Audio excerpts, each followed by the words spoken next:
ছোটবেলায় রান্নাবাটি খেলা পর্ব ৩। আচ্ছা কাকু, এই সবজিগুলোর দাম কত? আমি নেব।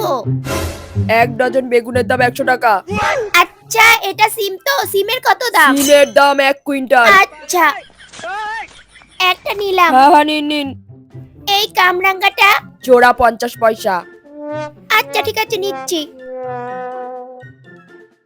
এই ক্যাপসিকামটা? 1 লিটার 13 টাকা। ওই সবজি সবজি সবজি। ঠিক আছে কাকু, কত টাকা? টোটাল সব মিলিয়ে আপনার হচ্ছে 1 কোটি টাকা।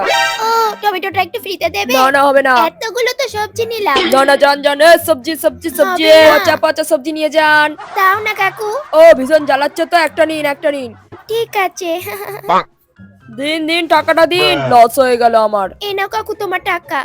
হ্যাঁ দিন। এই ফ্রিজ থেকে মাছটা নিয়ে আসলাম, এখান থেকে একটা পিস মাছ নিয়ে রান্নাবাটি খেলবো। মা আবার বুঝতে না পারে, ঠাকুর মা যেন বুঝতে না পারে, তুমি দেখো। এ একটা উঠেছে, এই মাছটাই রান্না করব। ভালো করে রেখে দিই।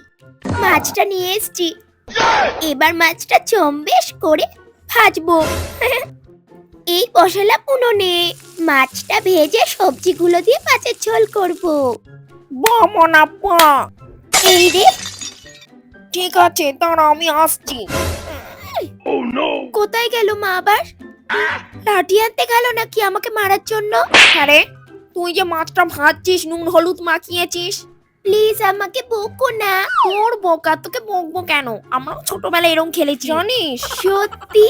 নুনটা বেটে নিয়ে এসেছি আর হলুদ নিয়ে এসেছি। চল তো মাখা মাছটার মধ্যে, তারপর মাছটা ভাজ। হলুদ আর নুন? আমি তোর সাথে খেলবো চ। তাহলে চলে এসো মা, একসাথে রান্নাবাটি খেলবো। আসো আসো মা।